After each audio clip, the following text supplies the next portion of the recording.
Today's the day, Adler Nation, the day that student protesters in Quebec have agreed to resume talks with the provincial government, hoping to put an end to months of demonstrations, many of them violent.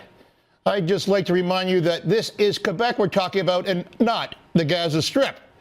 Some discussions also took place on Monday, but nobody knows exactly what the students were offered or what they demanded in return. I'm guessing it wasn't good. Yesterday, another 84 protesters were arrested, one of them being Philippe Blouin, chief negotiator for the radical class group. This despite one of the more moderate groups begging students to disperse and avoid arrest. Did you really think they'd take advice like that? So what should we expect to come out of today's talks? A fiscally responsible deal or another round of subsidies that the province cannot afford? Time for Batra Tuesday with Adrienne Batra, comment editor of the Toronto Sun. Adrienne, any rumors that we should be aware of? Not that I know of. I haven't heard anything interesting other than back at the negotiating table, back to talking to a group of individuals that clearly have no interest in being flexible at all. I think what we are seeing going on in Quebec and what's been going on for the past few months is shameful. We've heard things that are going to spill over into other parts of the country, Ontario specifically. You've heard of Sid Ryan, of course, saying that students in Ontario need to start taking to the streets. But look, here's what we have, Mark. We have a group of very entitled young students who feel emboldened by this government, by the charade government, because of their inaction over the course of the past few months. And we've seen arrests, we've seen tourism obviously drop in the city of Montreal, where they rely heavily on those tourist dollars. Nothing but civil disobedience and destruction and damage, and appears to be no end in sight. Yeah, you know, this is Quebec now. Here's what happens in Quebec. You take over the streets.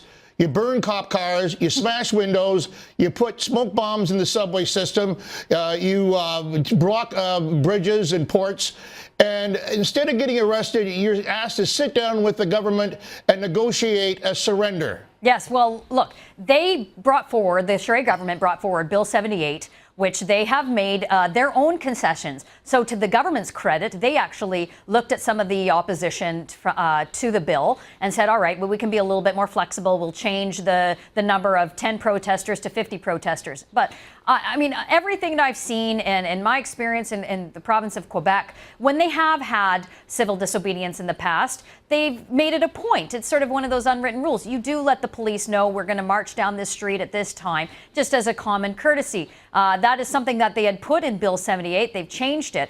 But this is part of it, Mark, is as a result of the ever-increasing welfare state. When you have a growing welfare state, you have more and more people who rely on that. When you are going to make changes because you have austerity measures that you need to bring forward because you're hitting a financial wall, those people that rely on the state and that are affected by it suddenly have a big deal and big issue with that. So governments have a big responsibility with this as well.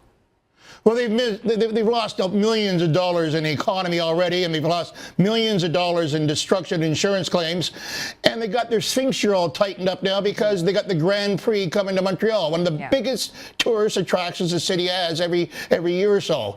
And they're scared stiff of that being disrupted. Well, of course, as they should be, because if we saw anything, if anything that we saw over the weekend is an example of how emboldened these students continue to be, I think that the organizers of that event should have a big quagmire on their hands. I think that the police presence obviously will have to be increased, but then again, you do that gives more feelings of G20 all over again. So whatever negotiation happens today, and I don't even know if we could even call it that, Mark, call it a negotiation. I think it'll be a very one-sided discussion where the government is trying to do backflips in order to bring an end to this. But the students, as you call them in your monologue, are radical, and they have been radicalized, and they are at a point now where they have become just professional protesters. So it will be the summer of unrest. They've also been hijacked by the unions.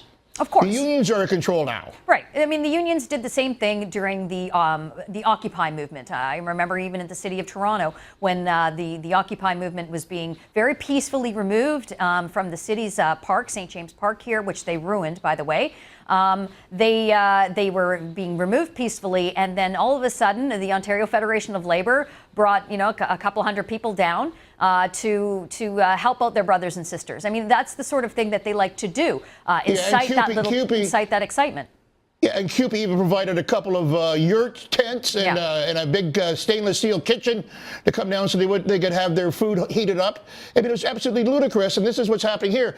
Even to the point where I was reading this morning that there's a Christian group somewhere comparing the protesters of Montreal to Jesus. Well, and that's...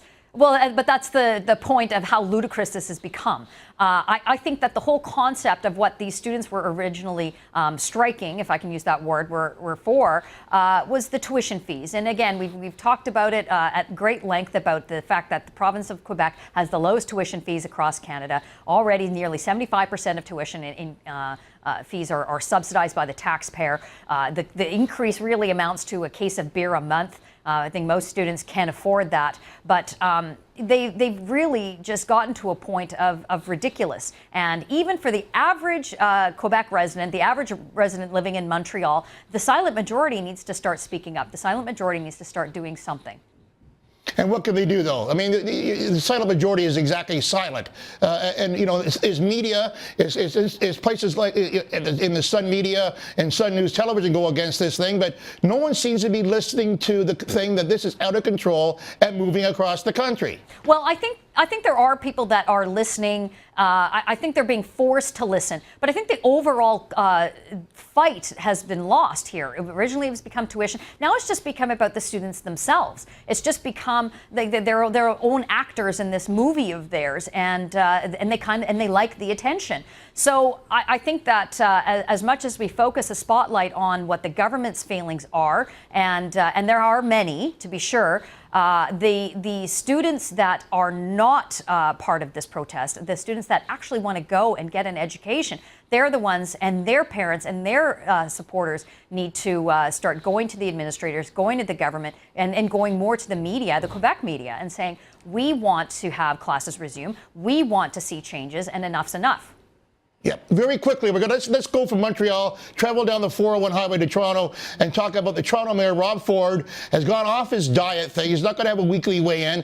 And now you've got all these medical experts weighing in with advice. It's totally ludicrous. Well, look, I mean, when I was with Mayor Ford during the municipal election in 2010, there was one particular debate where a medical doctor had chimed in about Rob Ford's girth, as it were, and was completely inappropriate. But yeah, Rob Ford has decided to cut the waist challenge. Look, I'll be honest with you, it was completely ill-advised from the get-go. It became a media frenzy, and I know that the mayor came out yesterday and said that it's like a bunch of piranhas waiting for you on Monday. But to be quite honest, what did he expect? I mean, the mayor doesn't make as many public appearances with the media as they'd like, obviously, and so that was their opportunity to get at him, as it were. So yeah. I'm not too surprised that this has gone by the wayside, but I'll give him credit. He did his best, and like millions of others, Rob Ford has realized losing weight is one of the hardest things to do, and doing it publicly is just that much worse. So he'll do it privately right. and continue on that road. It was self-inflicted wounding. Thank you very much. Adrienne Batra, comment editor for the Toronto Sun, coming into us from the Big Smoke.